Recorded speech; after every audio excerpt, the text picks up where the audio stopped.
Como sabemos, pues Ecuador vive una emergencia sanitaria y esto ha profundizado la crisis económica en todo el país. Usted ha hecho un planteamiento de 5 propuestas justamente para salir de la crisis.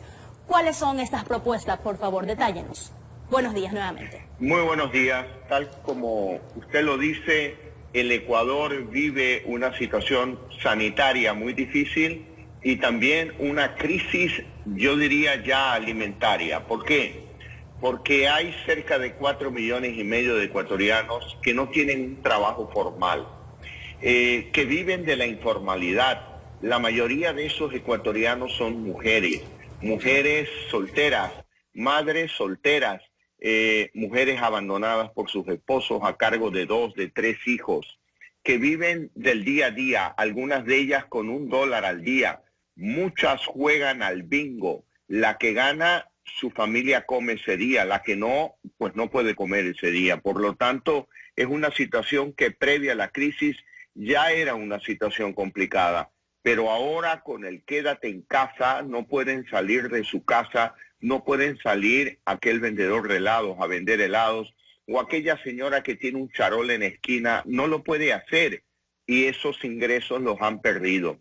Y creo yo que es necesario, en primer lugar, como medida sanitaria, proveer de manera gratuita para todos el examen del coronavirus. En segundo lugar, debemos ampliar la cobertura del bono de desarrollo humano, ampliar esa cobertura para llegar a todos aquellos ecuatorianos que hoy necesitan alimentos para sostener a sus familias. También estoy proponiendo un bono mensual adicional a los ingresos que ya tienen los trabajadores del sector salud, tanto médicos como enfermeras, enfermeros, personas que lavan hospitales, limpian hospitales. Yo creo que ellos son los héroes de la jornada y tenemos que respaldarlos y apoyarlos a todos ellos.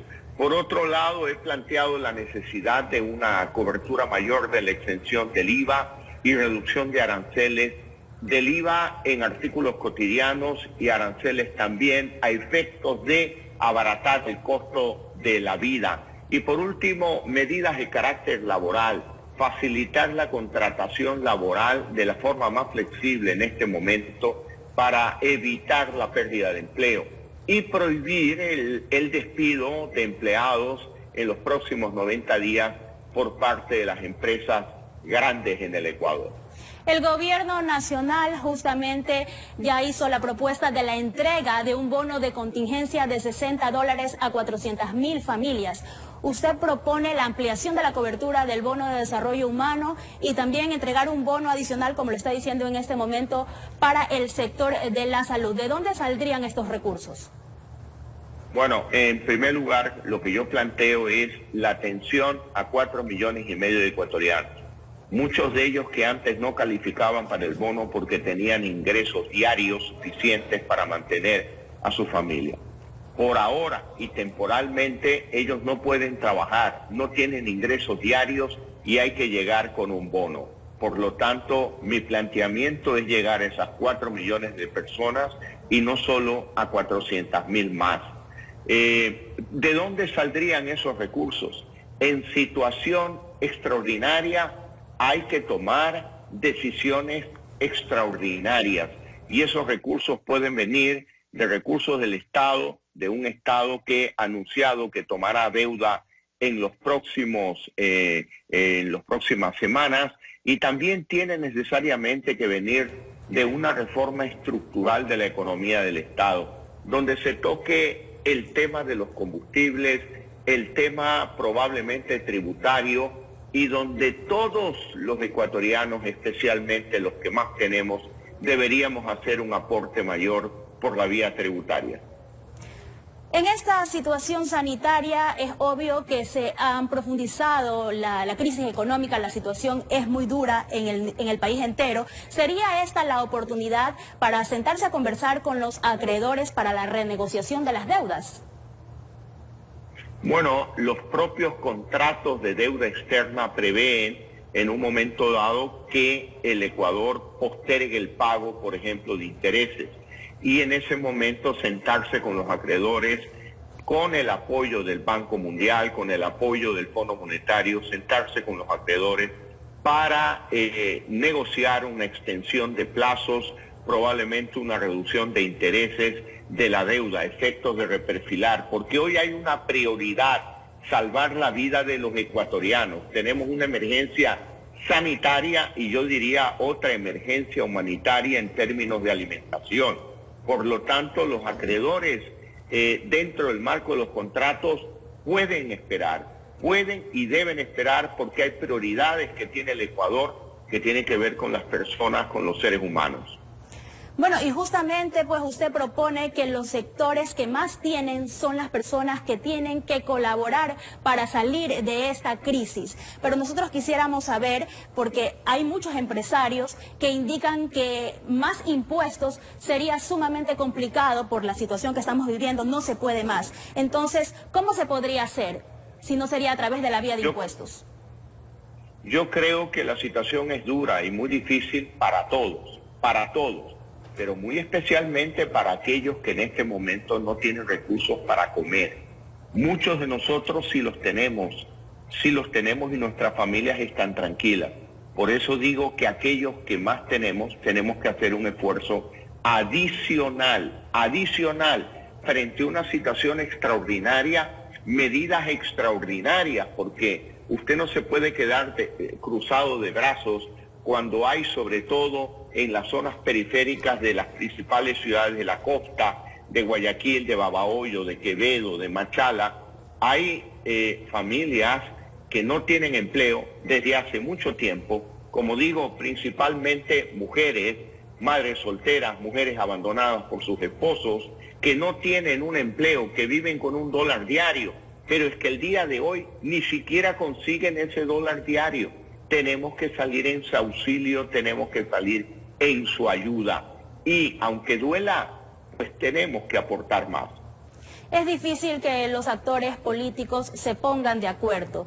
Este sería el momento propicio para sentarse a conversar justamente con ellos y llegar a un acuerdo, una solución que permita salir de esta situación, tanto de la crisis sanitaria como de la situación económica que está atravesando el país. Yo le digo a todos los ecuatorianos que en la situación actual debemos unirnos, todos, unámonos por favor, porque este enemigo invisible no distingue bandera política, no distingue entre ricos y pobres, no distingue entre credos, no distingue las regiones ni costa ni sierra. Este es un enemigo que nos ataca a todos y especialmente a nuestros mayores. Por lo tanto, tenemos la obligación de unirnos todos para resistir el embate de este enemigo invisible. Y tenemos la obligación de unirnos para encontrar salidas a nuestra economía, a efectos de que cuando termine la crisis no estemos peor de como comenzamos. Hayamos tenido la tranquilidad, la entereza, el convencimiento de tomar todas las medidas necesarias para salir fortalecidos de esta crisis, de la cual es muy difícil, pero si tenemos la capacidad política, si tenemos con el compromiso con el Ecuador y si también muchos ecuatorianos tenemos recursos económicos, debemos apoyar una salida a esta crisis para salir, como digo, fortalecidos y no debilitados. Justamente la presidenta del Consejo Nacional Electoral, Diana Atameín, mandó una propuesta para aplazar las elecciones a través de una consulta, ¿no? Queríamos saber a la Corte Constitucional, queríamos saber si es viable esto o no. ¿Qué considera usted?